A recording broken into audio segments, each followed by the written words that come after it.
हमको ऐसा लगता है कि भाई ने दुख दिया, भाभी ने दुख दिया, जेठानी ने दुख दिया, देवरानी ने दुख दिया, सास ने मुझे दुखी कर दी, बहू ने मुझे दुखी कर दी। नहीं, दुख देने वाले हमारे कर्म है, हमारे स्वभाव है, हमारी वासनाएं है, हमारा अज्ञान है, वही हमको दुख देता है और कोई नहीं। वे तो केवल निमित्त है।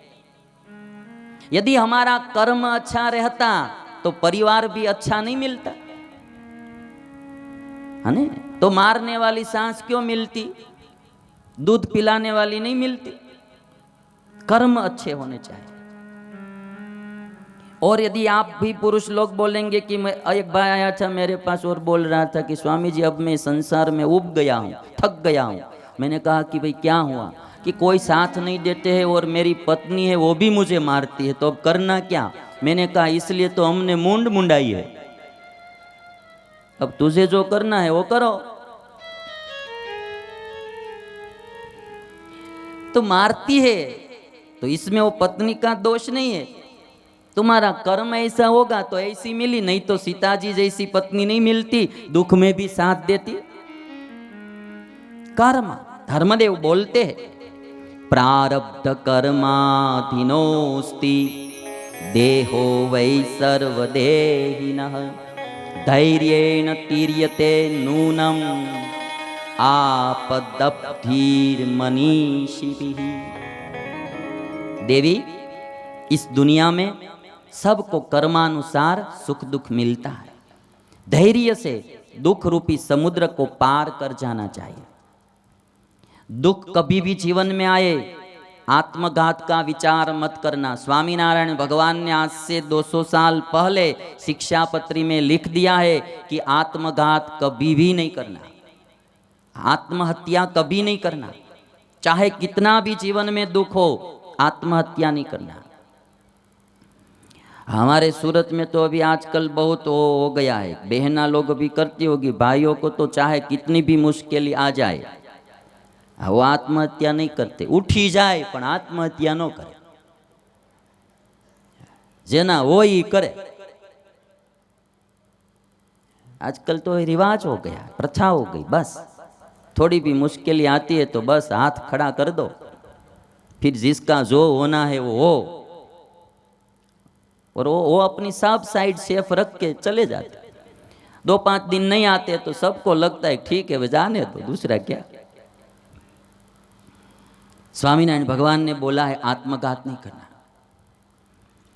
कैसे भी कष्ट हो, भगवान का भजन करो, भगवान की प्रार्थना करो, दुख और सुख आएगा ही। और जो धीरजवान पुरुष होता है, जो धैर्य रखते हैं, वो आपत्ति रूपी समुद्र को पार कर जाते हैं। और इसलिए कोई हमारे एक भजन में कहा है कि सुख में और दुख में जो आनंद में रहते हैं वही साधु पुरुष है। सुख में और दुख में जो आनंद में रहते हैं वही साधु पुरुष है। साधु का और कोई लक्षण नहीं होता है। गेरुए कपड़े पहनने से साधु नहीं बनते हैं भाई। हर्ष और शोक की नदिया में जो डूब नहीं जाते हैं वही साधु है। जिसको सुख कभी भी उसको इतना प्रोत्साहित नहीं कर देता है, दुख कभी भी उसको ऐसा पीछे हट नहीं करा देता है, वही साधु है। सुख और दुख में जिसकी स्थिति समान रहती है वह साधु पुरुष का लक्षण है। और इसीलिए हमारी गंगा सती ने भी गाया था कि हर्षनी शोकनी नावे जेने हेड़की, वही साधु है। धर्मदेव को आज दुख आया है तो भी धर्मदेव भगवान स्वामीनारायण के पिता बिल्कुल डिगते नहीं है, धैर्य रखते हैं। और देवी पत्नी से भी कहते हैं कि आप धैर्य रखो। साधु पुरुष का वही लक्षण है कि दुख में धीरज रखे। अभी हम सबको तो ये सीखना ही पड़ेगा। सूरत में रहने वाले हर एक पुरुष को ये सीखना पड़ेगा कि यहाँ तो कल कौन पैसा लेके चला जाए कुछ निश्चित ही नहीं। यहाँ तो सुख दुख में समानता रखना सीखना ही पड़ेगा। और मेरी बात मानो तो आप किसी को बहुत ब्याज में पैसा मत देना। ये फाइनेंस वाले तो बहुत सावधानी रखे।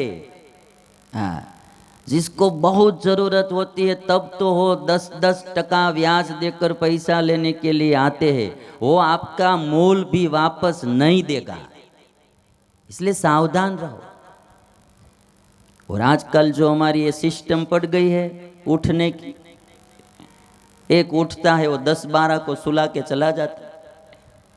और अभी तो हमारे सूरत में तो कैसे कैसे उठने वाले हो गए।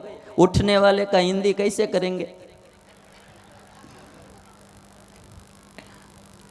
ने शिवा भाई, उठने वाले को क्या बोलेंगे?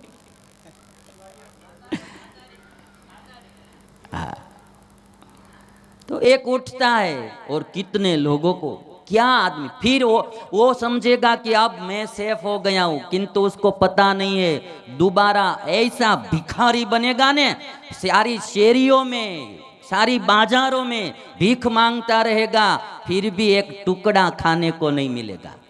और तब जाएगा किसी के पास कि मुझे शनि की दशा परेशान कर रही है। शनि की दशा नहीं, पूर्व जन्म में किसी का दिया नहीं ने, वो कर्म परेशान कर रहा है। आदमी को पता नहीं रहता। बहुत हिसाब बहुत पक्का रखना भाई। बहुत पाप किए, हिसाब अभी बाकी है। याद रखना, बहुत पाप किए, हिसाब अभी बाकी है। चेत सको तो चेत लो, जिंदगी थोड़ी बाकी है।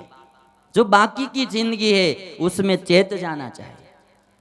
दुख का और सुख का कारण हमारा कर्म है। हम जैसा बोएंगे वैसा पाएंगे, ये पक्की बात है। हम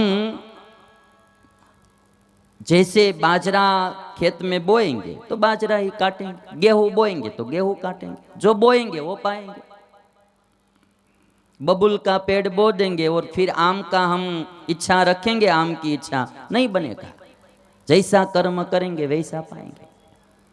और इसीलिए यदि सुखी होना है तो कर्म अच्छे करो। धर्मदेव ने भक्ति माता से कहा है, और कहा कि देवी, इस दुनिया में राम को भी दुखाया है, इस दुनिया में पांडवों को भी दुखाया है, द्रौपदी को भी दुखाया है, देवों को भी दुखाता है। आकाश में चंद्रमा भी कभी कभी बढ़ता है और कभी कभी घटता है, कि संसार का नियम है। एक सरीखी स्थिति किसी की नहीं रहती है। कभी अच्छा भी होता है, कभी बुरा भी होता है। कभी पत्नी पांव भी दबाती है और कभी थोड़ा डांट भी लेती है। हर दिन अच्छा नहीं होता है भाई। कभी पुत्र होता है तो हमारी आज्ञा का पालन करता भी है, कभी नहीं भी करता है।